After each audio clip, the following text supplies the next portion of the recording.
palabra del Señor en el libro de Hebreos. Estamos estudiando este precioso libro que tiene como centro, así como toda la teología bíblica, a la persona del Señor Jesucristo, pero en particular Hebreos tiene una característica singular porque todo apunta a engrandecer o mostrar, mejor dicho, la grandeza del Señor Jesucristo.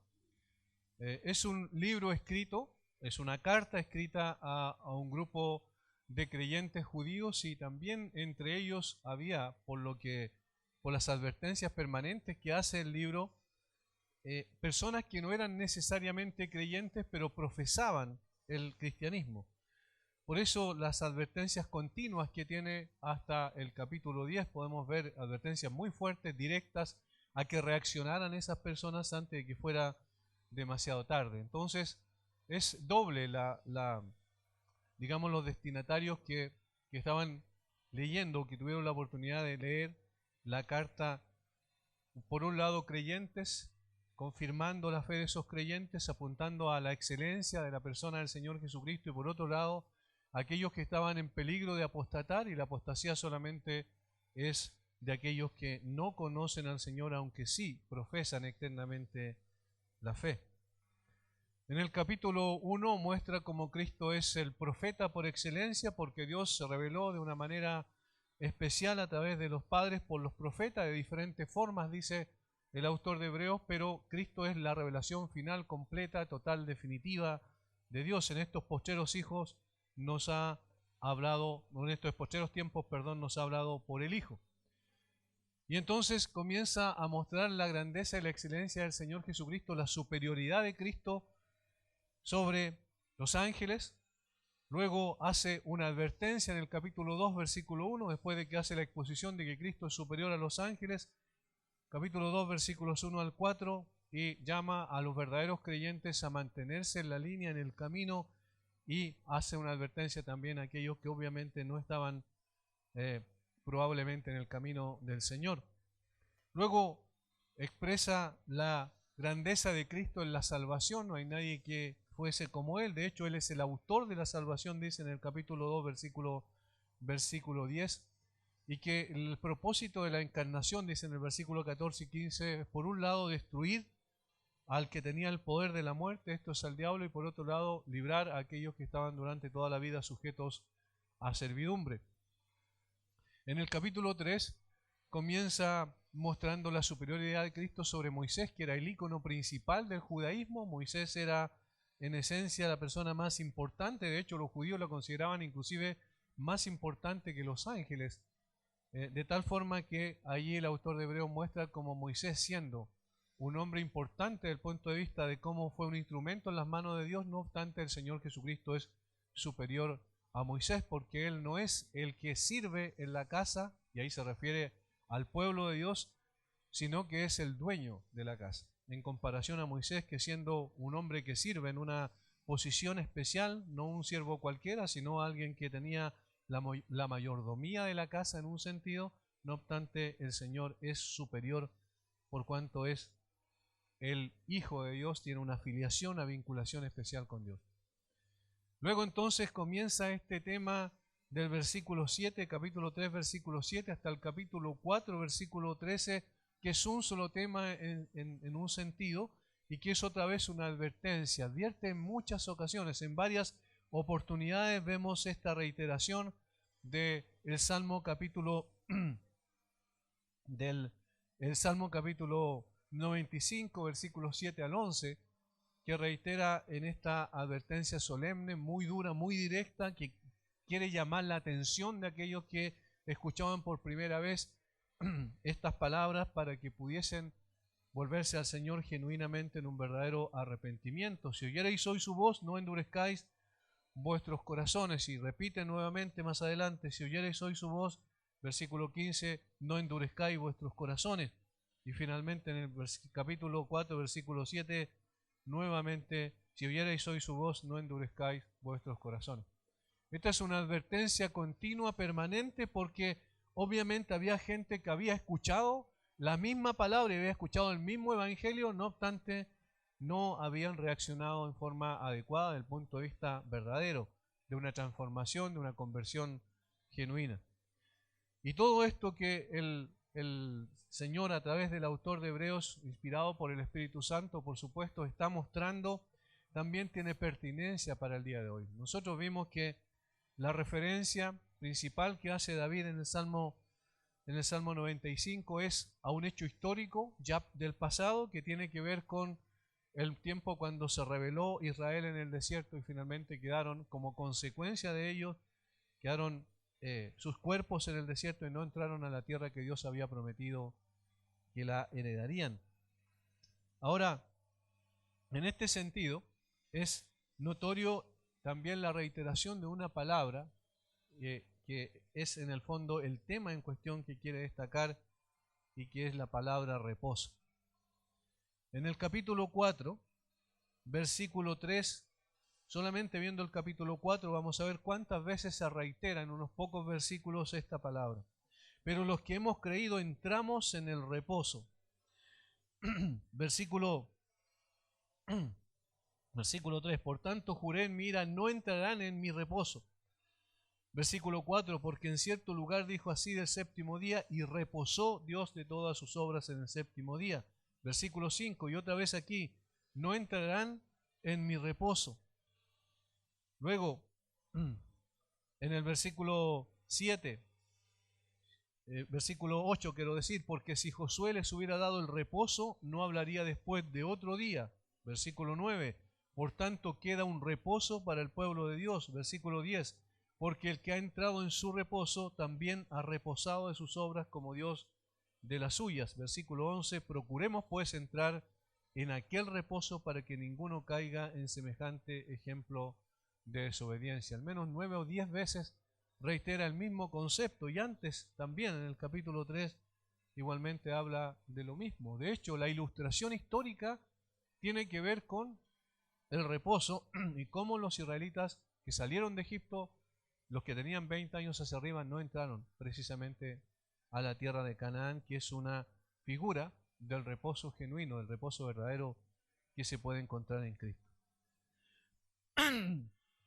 El peligro de apostasía lo tenemos claramente allí y por eso la advertencia permanente. Luego en el capítulo 5, si vemos en un contexto un poco más amplio, también está la advertencia de la apostasía.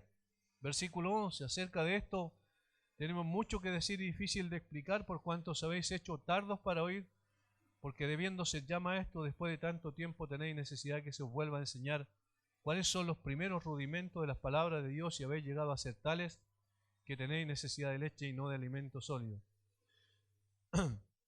Y todo aquel que participa de la leche es inexperto en la palabra de justicia porque es niño, pero el alimento sólido es para los que han alcanzado madurez, para los que por el uso tienen los sentidos ejercitados en el discernimiento del bien y del mal. Y entonces viene la exhortación, por tanto, dejando ya los rudimentos de la doctrina de Cristo, vamos adelante a la perfección, no echando otra vez el fundamento del arrepentimiento de obras muertas de la fe en Dios. Perdón, estoy un poco complicado de mi garganta. Luego más adelante, en el capítulo 10, otra vez es mucho más fuerte, en una advertencia muy dura y directa, otra vez aquellos que estaban quizás en peligro de deslizarse, volver al judaísmo, de una apostasía, y que lo que mostraría que efectivamente en sus corazones no hubo ningún cambio verdadero. Capítulo 10, versículo 26. Porque si pecaremos voluntariamente después de haber recibido el conocimiento de la verdad, ya no queda más sacrificio por los pecados, sino una horrenda expectación de juicio y de hervor de fuego que ha de devorar a los adversarios. El que viola la ley de Moisés por el testimonio de 2 o 3 testigos muere irremisiblemente.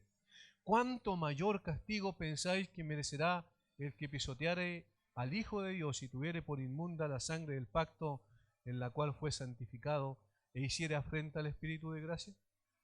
Pues conocemos al que dijo, mía es la venganza, yo daré el pago, dice el Señor, y otra vez el Señor juzgará a su pueblo. Horrenda cosa es caer en mano del Dios vivo. Noten el énfasis que hay. Hay enseñanza sobre la grandeza y la superioridad de Cristo sobre todo. Ese es el tema central en cuestión, pero de tanto en tanto viene la advertencia, una y otra vez. una y otra vez. Nosotros podemos pensar, bueno, pero eso no tiene que ver con nosotros, porque nosotros verdaderamente somos creyentes genuinos y no estamos en peligro de apostatar.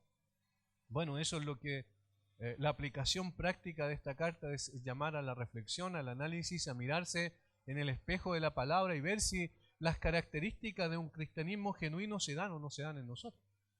Puede haber una profesión de fe, no obstante, no una transformación que produce la verdadera profesión de fe. Por eso necesitamos observar esto y atender a la advertencia. No endurezcáis vuestros corazones. Si oyereis hoy su voz, no endurezcáis vuestros corazones. Una y otra vez es el mismo concepto. En este sentido, nosotros hemos visto el capítulo 3, versículo 7 en adelante hasta el versículo 13 en primera instancia, donde hablamos de la presentación de la advertencia, por lo cual, como dice el Espíritu Santo, y allí está, si oyereis hoy su voz, no endurezcáis vuestros corazones. Luego está la ilustración de la que ayuda a poder entender la advertencia, que la ilustración tiene que ver con la rebelión de Israel en el Antiguo Testamento. Y luego entonces va a hablar de la exhortación como tal, versículo 12, mirad, hermanos, que no haya ninguno de vosotros o en ninguno de vosotros corazón malo de incredulidad para apartarse del Dios vivo. Ahí está la exhortación. Antes exhortados los unos a los otros cada día, entre tanto que se dice hoy, para que ninguno de vosotros se endurezca por el engaño del pecado. Miren cómo está allí exhortándoles para que atiendan a la advertencia y para que puedan evaluar sus corazones si realmente están en la fe. Luego de lo cual expone la importancia de evaluar su profesión de fe como tal. Versículo 14 en adelante, porque somos hechos participantes de Cristo con tal que retengamos firme hasta el fin nuestra confianza del principio. Y ahí está la primera característica que nos ayuda a evaluar nuestra vida, con tal que retengamos firmes hasta el fin nuestra confianza del principio. Miren que es muy similar al versículo 6, al capítulo 3, versículo 6. Pero Cristo como hijo sobre su casa, la cual casa somos nosotros, si retenemos firmes hasta el fin la confianza y el gloriarnos en la esperanza. Es muy similar a lo que está diciendo en el versículo 14, con tal que retengamos firme hasta el fin nuestra confianza del principio. Y allí está la perseverancia. Ese es el primer elemento para evaluar nuestra vida. ¿Hay perseverancia en nosotros? ¿Seguimos caminando en la senda que el Señor nos trazó? ¿Tenemos hambre de su palabra? ¿Deseamos congregarnos permanentemente para adorar al Señor de todo nuestro corazón? No solo eso, hay una constante en nuestra vida para buscar su palabra también en lo privado, en la oración, en la comunión permanente con el Señor. ¿Estamos realmente caminando en la senda que el Señor nos trazó? La perseverancia está dada por esta frase: retengamos firmes hasta el fin nuestra confianza del principio. De principio a fin necesitamos permanecer en ella. Por eso, como dice un predicador norteamericano, no es suficiente con decir que creí, sino que tengo que estar creyendo hoy todavía para poder saber que estoy verdaderamente en la fe. Y luego da una segunda característica para evaluar lo genuino de nuestra fe. Eso es lo que vimos las semanas anteriores.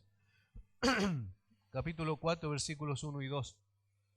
Temamos pues no sea que permaneciendo aún la promesa de entrar en su reposo, alguno de vosotros parezca no haberlo alcanzado.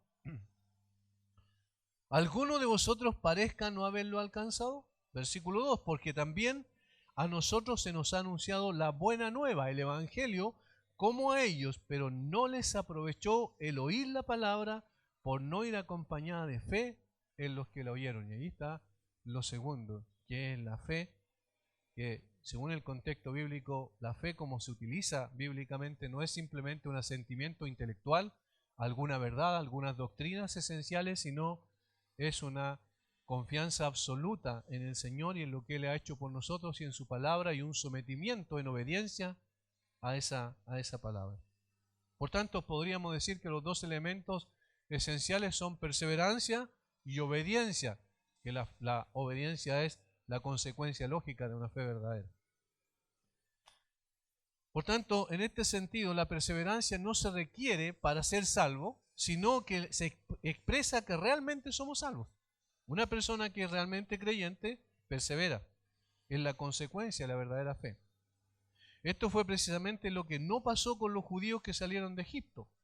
Todos aquellos que tenían más de 20 años cuando Dios los sacó con mano poderosa por medio de Moisés, murieron en el desierto, sin alcanzar la tierra prometida. Eso dice el capítulo 3, versículo 16. Su constante rebelión a Dios demostró fehacientemente que nunca habían creído. Versículo 19, y vemos que no pudieron entrar a causa de incredulidad. Eso era lo que realmente estaba en su corazón, y sus actitudes de rebelión no eran otra cosa que la expresión de su incredulidad. Nosotros dijimos que podríamos hacer dos círculos, uno vicioso y otro virtuoso. El vicioso es que fueron expuestos a la palabra de Dios, a la verdad de Dios, fueron expuestos a la obra de Dios, al poder de Dios manifestado en sacarlos a través de milagros extraordinarios de Egipto. Vieron la columna de fuego de fuego en la noche y la columna de nube en el día que los guiaba, los condujo por el desierto. Vieron cómo el Señor proveyó del maná, es decir, de un alimento que vino desde el mismo cielo a alimentarlos a ellos. Vieron cómo el Señor sacó agua de la roca. Vieron el poder de Dios, la protección de Dios sobre sus vidas. Fueron objeto de todo eso.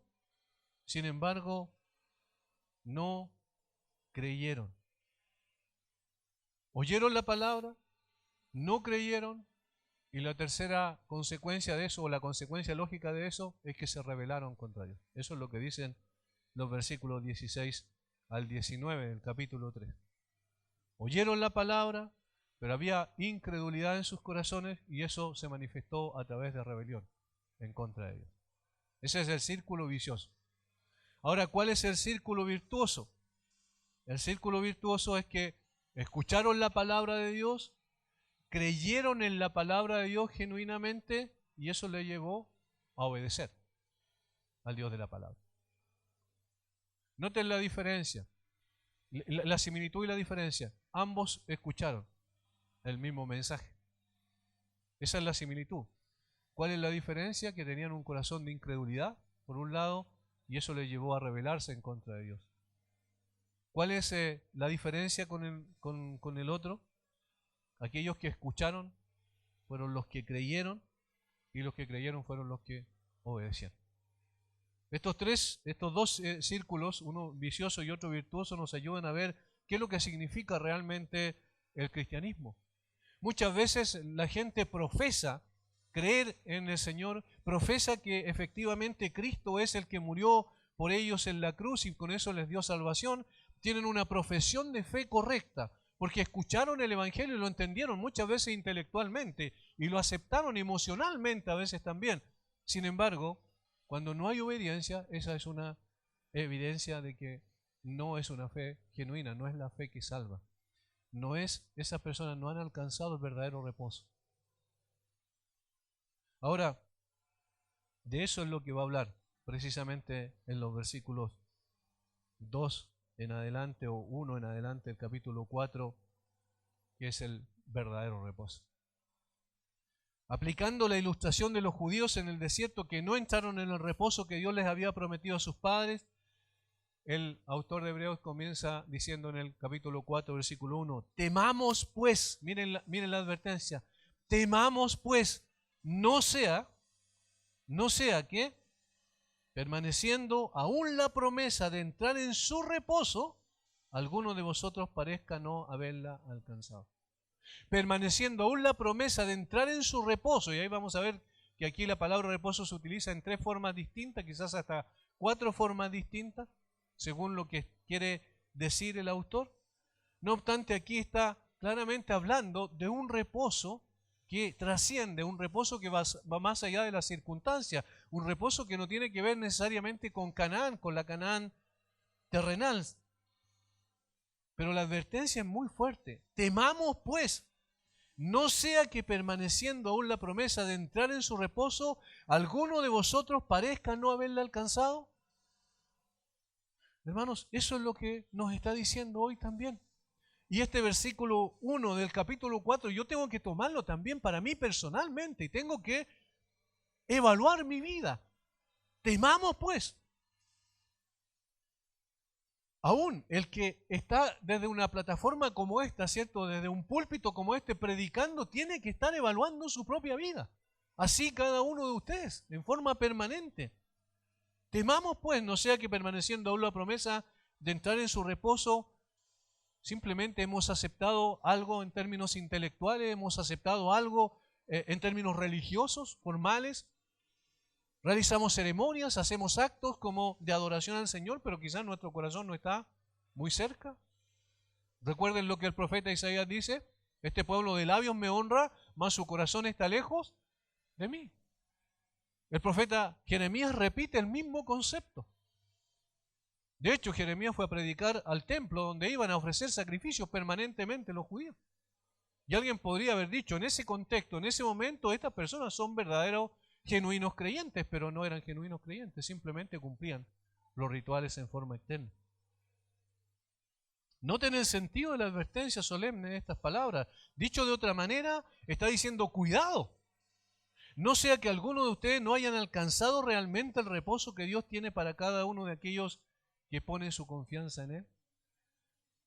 Y sobre esa base, nosotros podemos hoy hacer la misma advertencia, cuidado, no sea que hoy hay alguno de ustedes que no puedan disfrutar del reposo del Señor. Y entonces es necesario atender a la forma en que escuchamos la palabra de Dios, y esa es la clave, porque también a nosotros se nos ha anunciado la buena nueva como a ellos, ¿de ahí? Como a ellos, los judíos en el desierto, pero no les aprovechó el oír la palabra por no ir acompañada de fe en los que la oyeron. Y esta, como dije al principio, esta es la segunda advertencia y que al mismo tiempo constituye lo que realmente significa, en el término positivo, una fe genuina. Que como dije es la obediencia. En este sentido, oír con fe no se refiere a un asentimiento intelectual a una verdad que es escuchada, sino a una confianza absoluta en aquel que habla, lo que conduce a una obediencia y sometimiento subsecuente a su voluntad. El salmista en el Salmo 66 dice: venid, oíd los que teméis a Dios. Venid, oíd los que teméis a Dios. Y allí la palabra que utiliza en hebreo es bien interesante, porque es la misma que se utiliza en Deuteronomio capítulo 6, versículo 4. Primero el Salmo 66, 16, que yo acabo de citar. Venid, oíd los que teméis a Dios y contaré lo que ha hecho a mi alma. La palabra oír para los hebreos es chamá o chemá también se puede decir, que significa oír inteligentemente con comprensión de lo que estoy escuchando y a menudo con la implicación de atención y obediencia. En otras palabras, la palabra la usaban los hebreos para...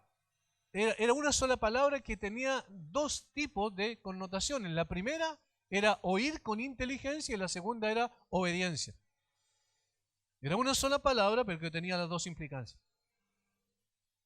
Y esa es la que aparece, como dije, en Deuteronomio 6:4, donde dice: escucha o oye Israel, Jehová nuestro Dios, Jehová uno es.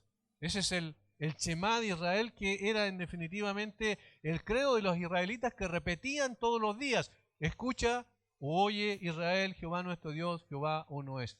En otras palabras, escucha para obedecer. Eso está implícito. El mero oír la palabra, entonces, no es suficiente.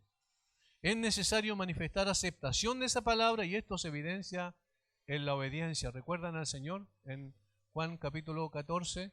Si me amáis, guardad mis mandamientos. En la evidencia es, digamos, la obediencia es la evidencia del amor a Dios. Otra vez, aquí tenemos que hacer una aclaración. No obedecemos para ser salvos, somos salvos, por eso obedecemos. Es consecuencia lógica de un verdadero cristianismo. Al ser expuestos a la palabra de Dios hay una reacción en nuestro corazón de desear someternos a dicha palabra. Por tanto, el llamado es a evaluarnos constantemente respecto a nuestra fe en el Señor, cuán genuina, cuán firme, cuán fuerte es nuestra confianza en el Señor. Hermanos, las iglesias bíblicas tenemos la particularidad de que escuchamos constantemente la palabra de Dios. Pero no basta solo con oír, eso es lo que está diciendo allí el autor de Hebreos. Los demás también oyeron. No solo oyeron, sino vieron la manifestación de la gracia de Dios, del poder de Dios. Sin embargo, eso no es suficiente. Es necesario obedecer. Ahora en los versos siguientes, del 3 en adelante, sigue el argumento que inició en el capítulo 3, versículo 7 y que introdujo en el verso 6 del mismo capítulo. Ahora observamos la reiteración de una palabra, como dije, que se usa en diferentes formas en todo el párrafo, y es la palabra reposo o katapaisis en griego. Notemos, si lo vemos desde la perspectiva cronológica, es decir, mirando la historia desde el principio, vemos como el autor usa la palabra reposo para hablar sobre el reposo de Dios después de la creación. Eso es cronológicamente, mirando retrospectivamente hacia atrás. En el capítulo 4, versículo 4, la utiliza de esa manera. Porque en cierto lugar dijo así del séptimo día, y reposó Dios de todas sus obras en el séptimo día. Obviamente ahí está haciendo alusión a Génesis, capítulo 1. Cuando vio Dios que todo lo que había hecho era bueno, y reposó Dios de todo lo que había hecho. Esa es la primera forma en que se utiliza la palabra aquí, y está hablando de un momento histórico de la creación, donde Dios ya hizo todo lo que tenía que hacer y el séptimo día reposó. Esa es una forma. Luego hay otra forma en que se utiliza. La utiliza para hablar sobre Canaán, la tierra que fluye leche y miel que Dios había prometido a los israelitas sacarlo de la esclavitud en Egipto. Capítulo 3, versículos 16 al 19. ¿Quiénes fueron los que habiendo oído le provocaron? ¿No fueron todos los que salieron de Egipto por mano de Moisés? ¿Y con quiénes estuvo él disgustado 40 años? ¿No fue con los que pecaron, cuyos cuerpos cayeron en el desierto? ¿Y a quiénes juró que no entrarían en su reposo, sino aquellos que desobedecieron? Y vemos que no pudieron entrar a causa de incredulidad. Y ahí está hablando de la Canaán física, de este lugar que estaba lleno de tribus, de reinos pequeños que el Señor le concedió, y a través de Josué pudieron conquistar la tierra, aún no aquellos que tenían 20 años arriba, sino aquellos que tenían 20 años abajo, porque solo Josué y Caleb de esa generación pudo entrar a la tierra prometida. Y ahí se está hablando de reposo, la palabra utilizada en el sentido de Canaán física. Ahora, en tercer lugar, utiliza la palabra reposo para referirse al estado futuro de los creyentes, y que incluye de alguna manera la otra forma en que la utiliza y que es el tema en cuestión. En el capítulo 4, versículo 10, allí dice, porque el que ha entrado en su reposo, también ha reposado de sus obras como Dios de las suyas. Y ahí está hablando probablemente una mirada hacia el futuro, hacia el momento en que ya estemos con el Señor. Juan oyó estas palabras hermosas desde el cielo en su visión en Patmos, recuerdan, escribe, dice, bienaventurado de aquí en adelante los muertos que mueren en el Señor. Sí, dice el Espíritu, descansarán de sus trabajos porque sus obras con ellos siguen. Apocalipsis 14, 13. Así que está hablando de un futuro. Por tanto, se utiliza primero de la creación de Dios, del reposo de Dios después de su creación. Se utiliza de la tierra prometida, de la Canaán terrenal. Se utiliza también del futuro, que todo creyente va a compartir un día con el Señor. Pero aún queda otra forma en que se utiliza la palabra reposo, y eso es lo que domina todo esta parte de la carta. Este es el meollo del asunto.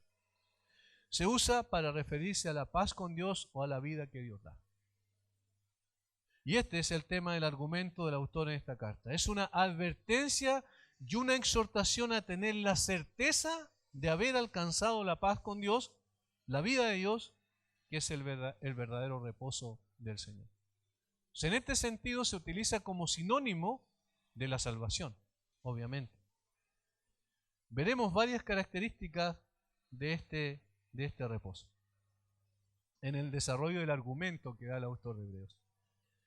Este capítulo 4 es bien, no es tan fácil de poder dividirlo así como naturalmente, porque el argumento es bien intrincado. No obstante, al tener claridad respecto a esto, de que la palabra reposo se utiliza en 3 o 4 formas distintas, podemos entender mejor a qué se está refiriendo, y que en realidad las otras formas en que la usa para ilustrar lo que es el punto central y que tiene que ver con la salvación en cuestión.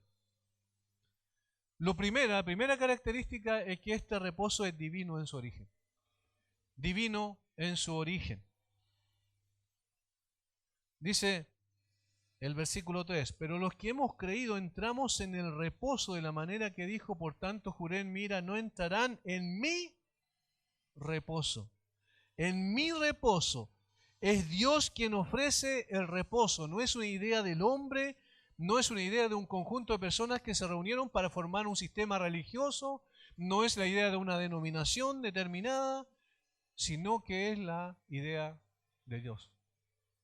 Es su reposo. Y obedece al decreto soberano de Dios en consecuencia, ese decreto soberano en la eternidad. Noten la frase, aunque las obras suyas estaban acabadas desde la fundación del mundo. Aunque las obras suyas estaban acabadas desde la fundación del mundo. Versículo 3. Este es el reposo de la obra terminada, concluida de Dios, desde el principio.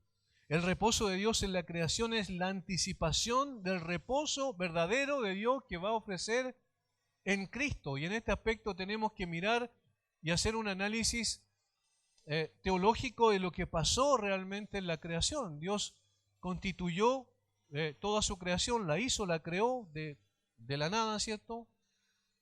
Ex nihilo, como dicen los teólogos, y también por fiat, es decir, simplemente por la palabra, habló y la creación fue hecha. Pero al hombre lo hizo en una forma particular como la corona de la creación y lo colocó allí en ese lugar especial, maravilloso, que era el huerto de Edén. Ahora, el hombre tenía allí, por no estar sujeto al pecado, por no estar contaminado por el pecado ni dominado por él, sino absolutamente libre en ese aspecto de esa situación, tenía una relación y una comunión perfecta con Dios. Tenía una relación y una comunión perfecta también consigo mismo, una comunión perfecta con su semejante, y tenía una comunión perfecta con el entorno. Eso es lo que dice el capítulo 2 del libro de Génesis. De tal manera que podía reposar. Su reposo realmente era su creador. Estaba en una perfecta comunión y relación con Dios. No sabemos lo que pasó. El hombre se rebeló conscientemente, voluntariamente, tomó la determinación de firmar la autonomía de Dios, se separó de Dios por su pecado y eso trajo consecuencias. ¿Qué es lo que perdió allí Adán en este sentido? El reposo que tenía en Dios. La seguridad, la paz, la vida que tenía Dios. De hecho, eso significa la muerte espiritual.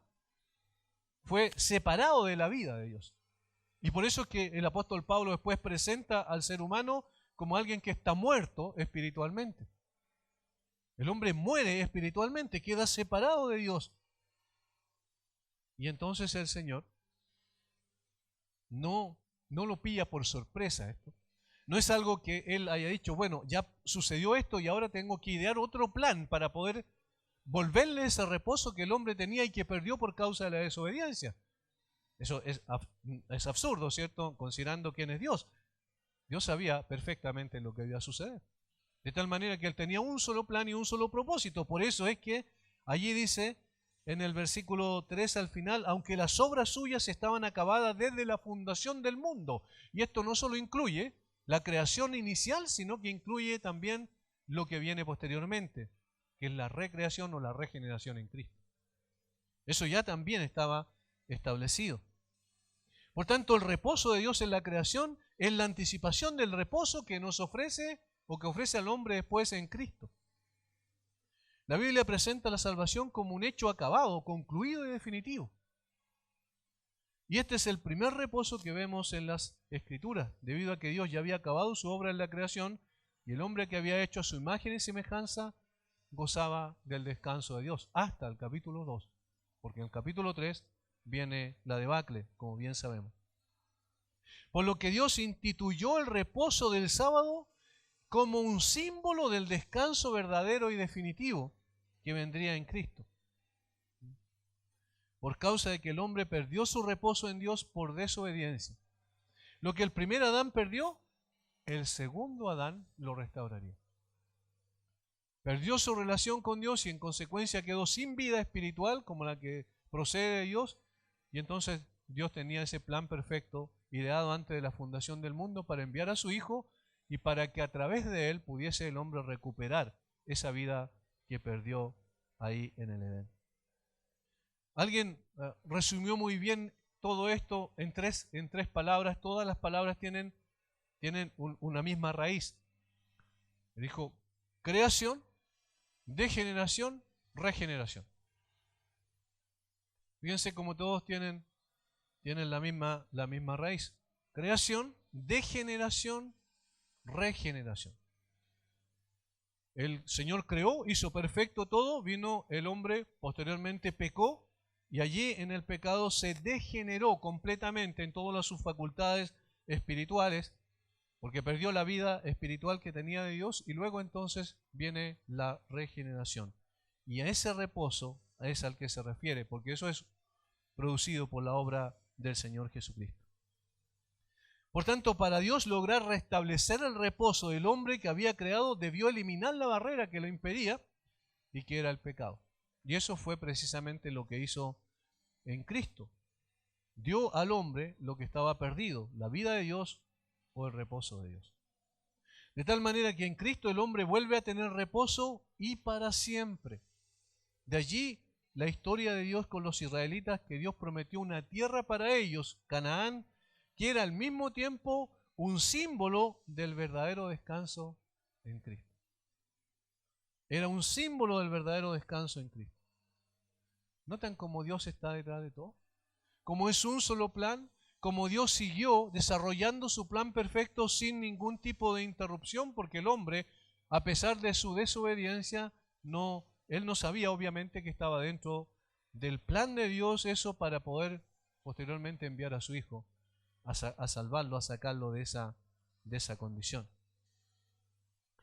Es el Dios de la historia que interviene en la historia del hombre y es el Dios que preordena cada acontecimiento para la consecución de sus eternos propósitos. Hermanos, esto es maravilloso. En Dios no hay improvisación. Nosotros sí.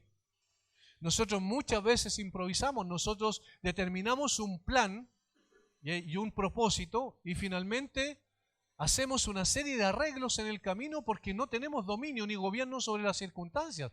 Pero Dios es soberano. Dios hace como Él quiere y todo lo que Dios estableció antes de la fundación del mundo, eso es precisamente lo que va a ejecutar y nadie lo puede impedir.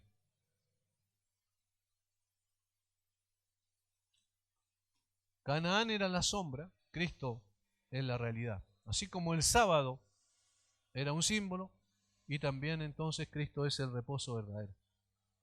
Este reposo obedece al decreto divino por el cual determinó salvar a un número determinado de personas que nosotros desconocemos.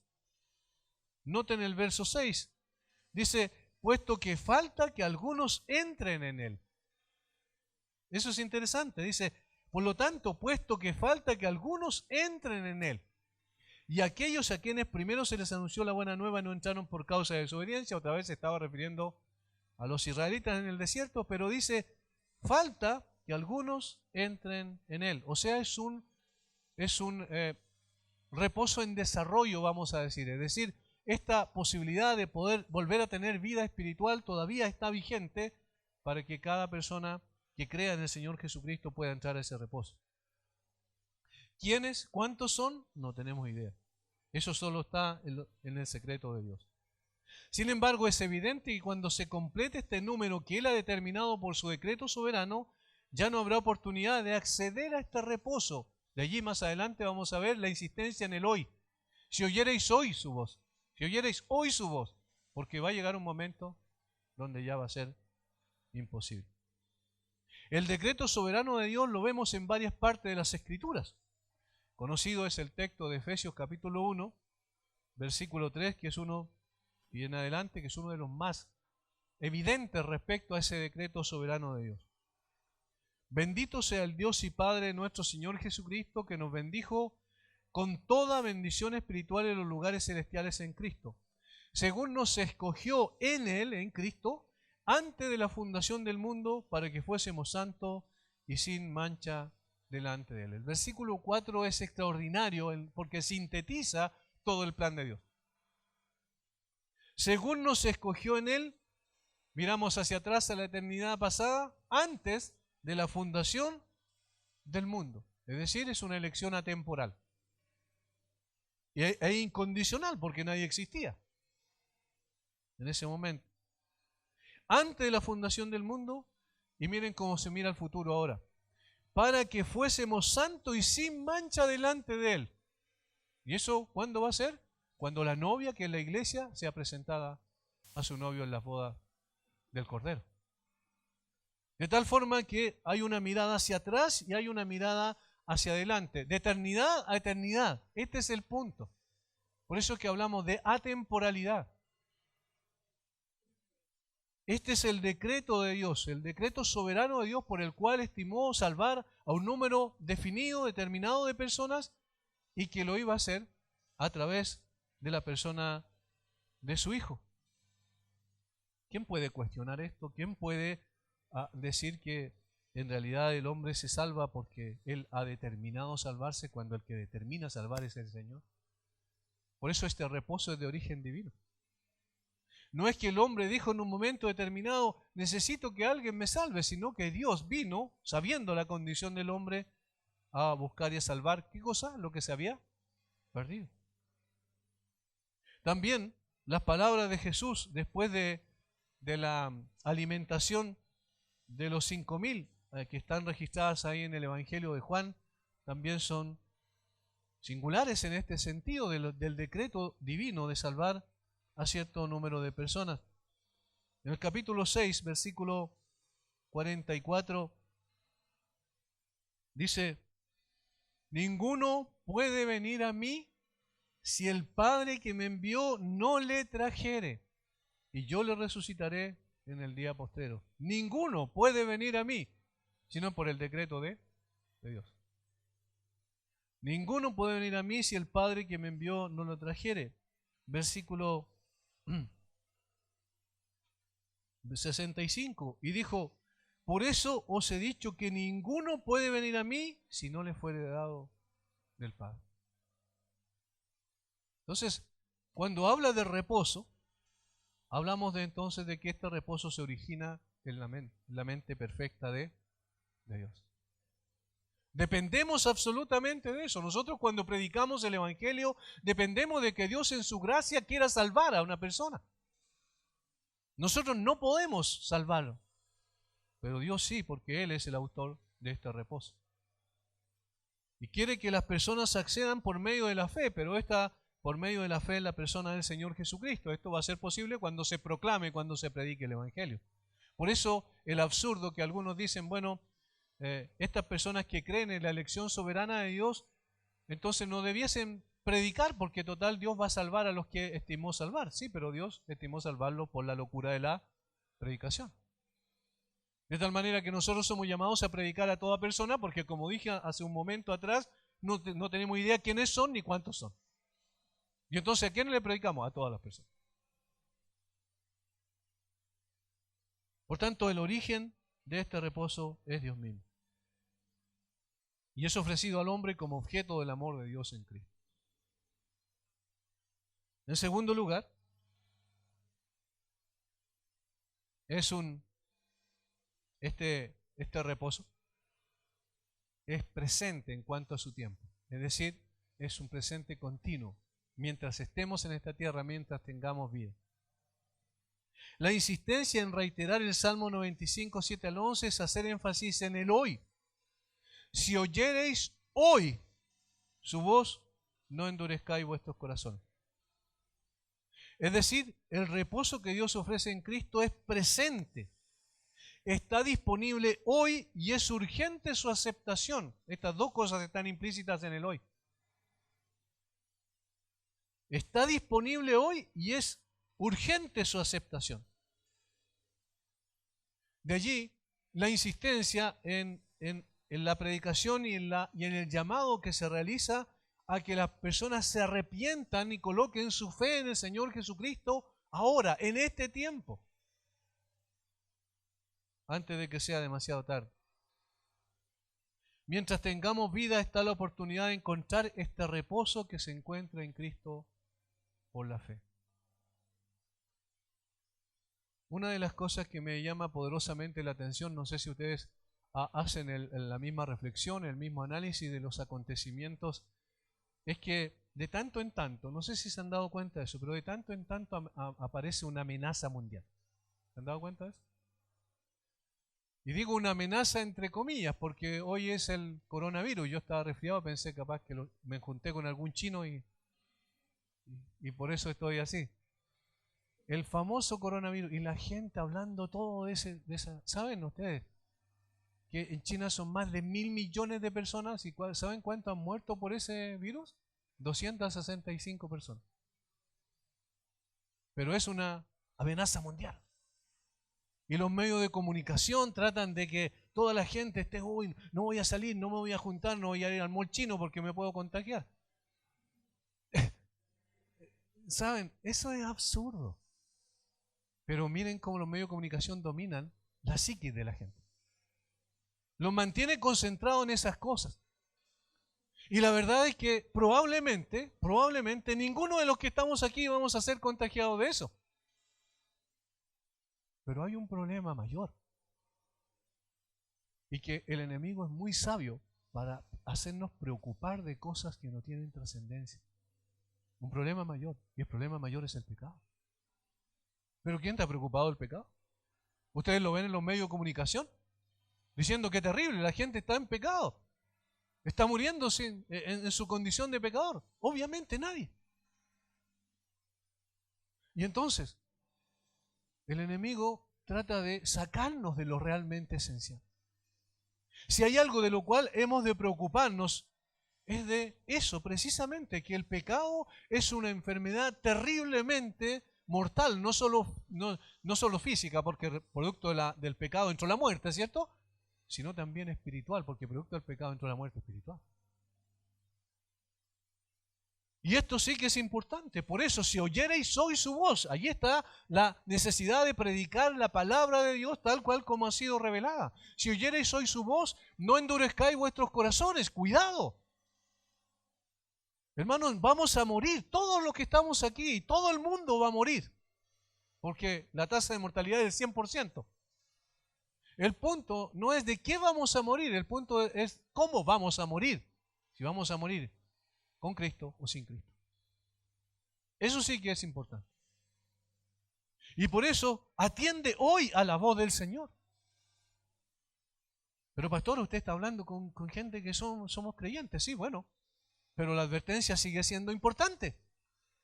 Si oyereis hoy su voz, ten cuidado como escuchan la palabra de Dios. No sea que sea como oían al profeta Ezequiel, que cuando Dios dice que su voz va a ser como cantor de amores para ellos, y van a oír, y van a decir que buena es la voz del profeta, pero no van a obedecer.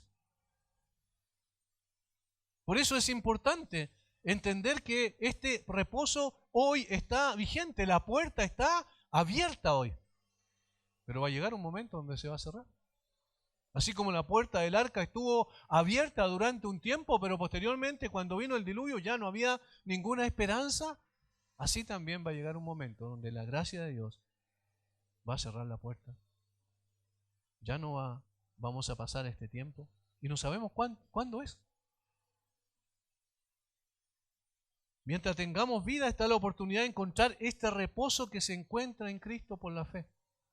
cuando ya llega la muerte, no hay oportunidad para acceder a este reposo. He ahí la urgencia de reaccionar antes de que sea demasiado tarde. Por eso Pablo dijo a los corintios, he aquí ahora el tiempo aceptable, he aquí ahora el día de salvación. 2 Corintios 6:2. ¿Y a quiénes les dijo Pablo eso? A una iglesia. Todas las personas que tienen algún conocimiento un poco de la historia de la iglesia y de lo que pasó en el gran avivamiento con Jonathan Edwards, por ejemplo, como uno de sus principales instrumentos que Dios usó, saben que una de sus predicaciones, la predicación más fuerte está disponible en internet y cualquiera que la quiera leer, ahí está, pecador en manos de un Dios airado, se la predicó a una iglesia. Y luego lo echaron como pastor y fue a otra iglesia y predicó el mismo sermón. Y el Señor lo usó para quebrantar el corazón de personas que se suponía que eran creyentes y para darles verdaderamente el reposo que se encuentra en Cristo. Por eso, hoy es el tiempo. Mientras haya lugar, mientras la puerta esté abierta, el reposo del Señor es ofrecido. A través de la predicación de miles, probablemente, capaz millones de iglesias en diferentes partes del mundo, donde se predica el verdadero evangelio, se está abriendo la puerta para este reposo. Es tiempo para reconocer lo que la persona es a los ojos de Dios. Y arrepentirse verdaderamente y correr a la cruz de Cristo confiando solo en sus méritos para ser salvo, para alcanzar ese reposo que Cristo ha alcanzado por nosotros, gracias a sus méritos.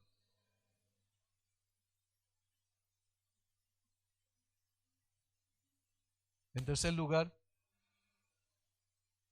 ese reposo es espiritual en su naturaleza. Espiritual en su naturaleza. Versículos 8 y 9.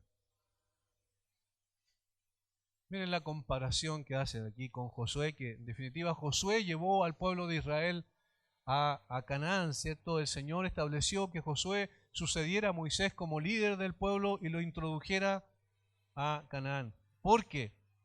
Si Josué les hubiera dado el reposo, no hablaría después de otro día. Por tanto, queda un reposo para el pueblo de Dios. Es decir, el reposo no es físico. No tenía que ver con entrar a Canaán.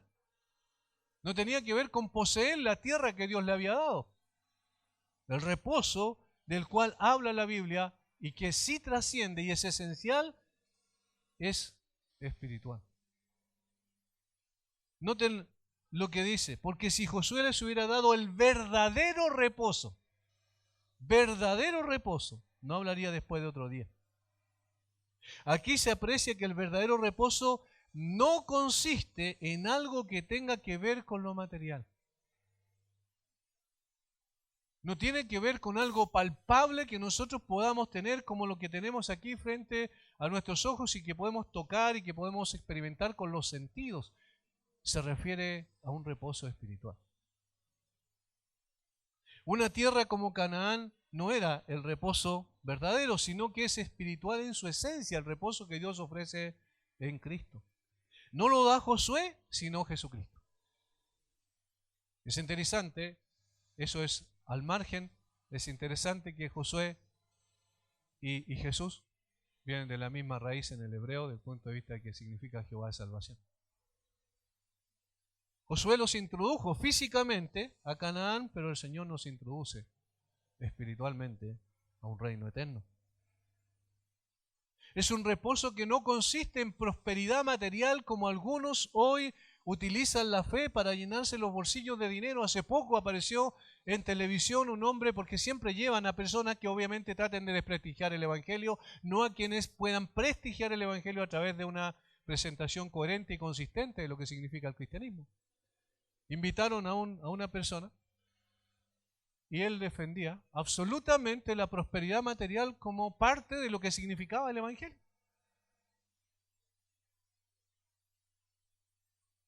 Eso es una aberración, es un aprovechamiento Simplemente estas personas son sinvergüenzas, que utilizan la fe para llenarse los bolsillos de dinero. No, el reposo de Dios no consiste en prosperidad material. Dios puede proveer, por supuesto, y ha provisto a la iglesia, lo ha provisto. De hecho, en el día de hoy, la iglesia tiene más provisión material que nunca en la historia, en Chile por lo menos. Pero eso no es el equivalente a que ese es el reposo de Dios. No, no, no.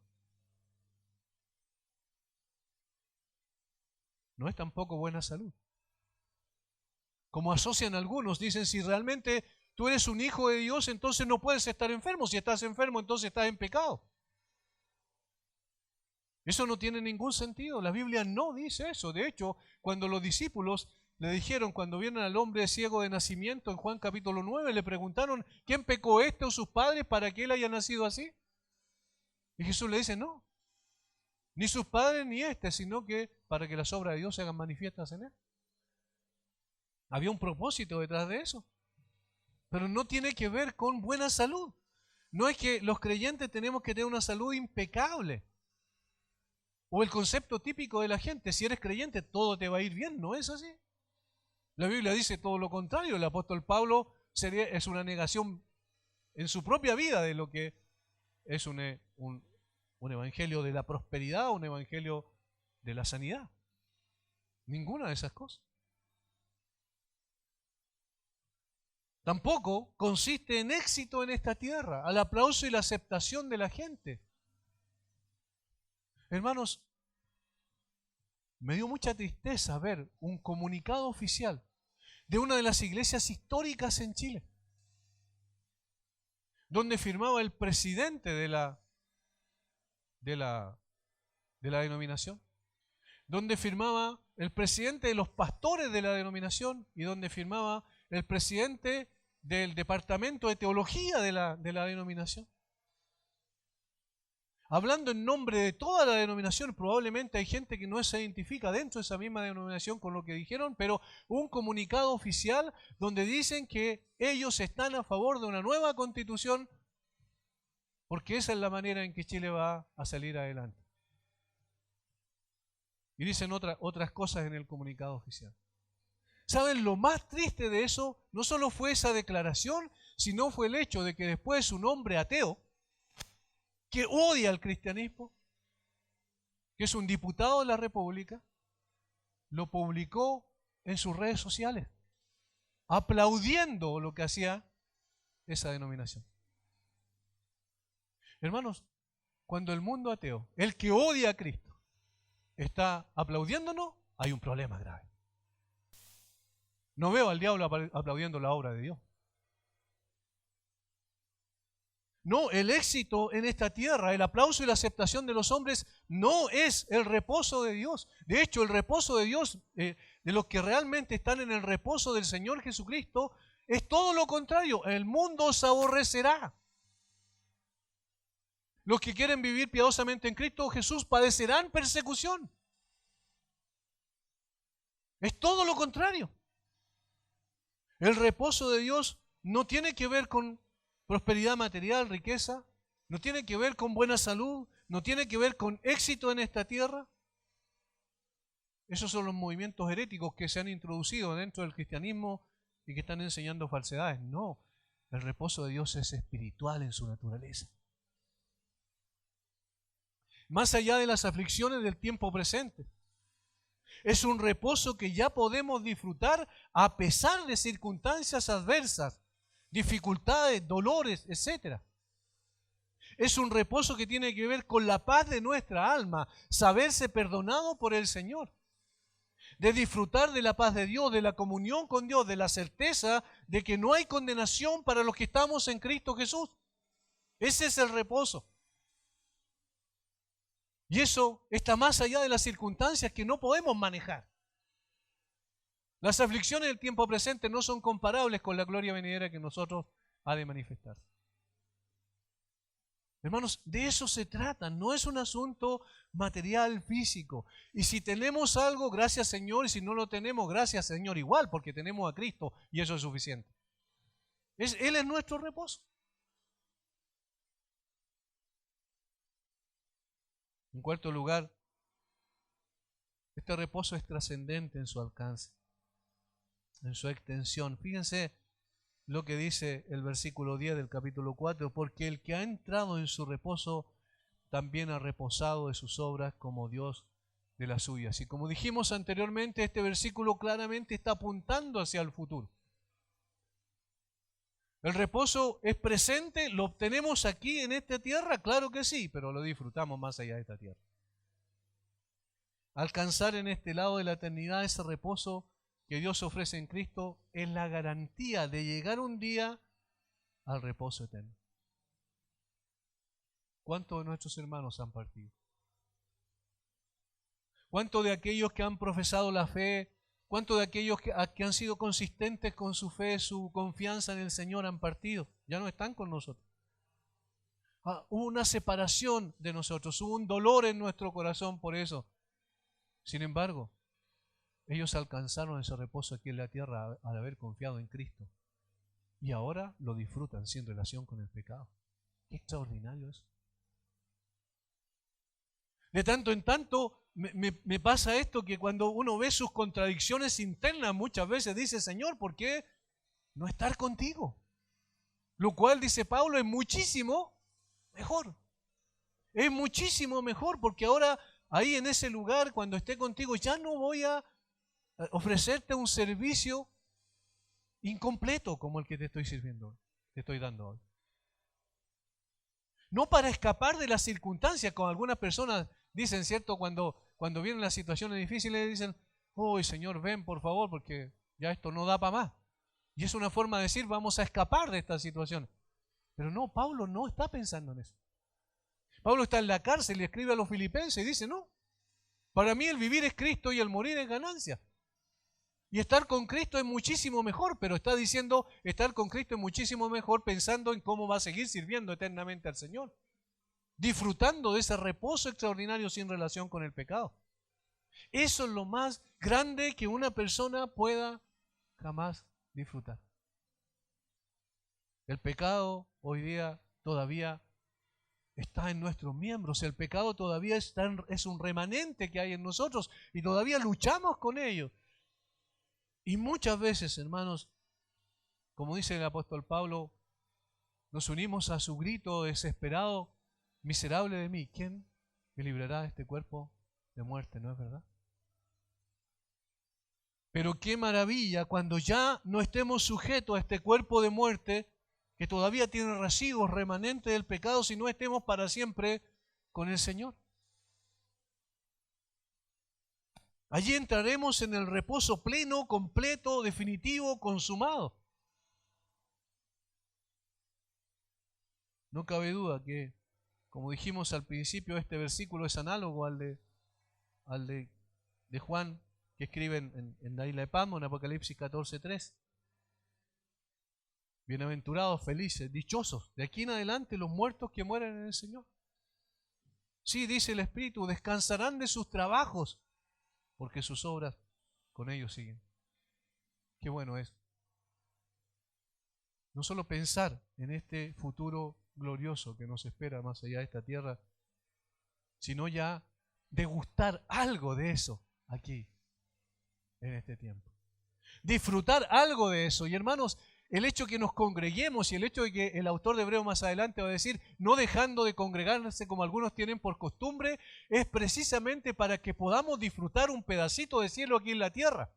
Y eso ocurre cuando nos reunimos como iglesia. Y eso ocurre cuando escuchamos la palabra de Dios. Y eso ocurre cuando adoramos a Dios. Y eso ocurre cuando tenemos comunión entre nosotros. Es una anticipación del cielo, de ese reposo perfecto. Ese descanso eterno en que ya no habrá ni llanto, ni dolor, ni muerte, ni aflicción.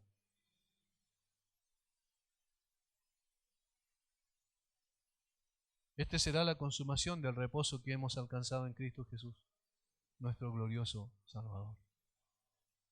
Así como Dios descansó de sus obras, nosotros también descansaremos de las nuestras para siempre. Este es el sábado que todos deseamos vivir,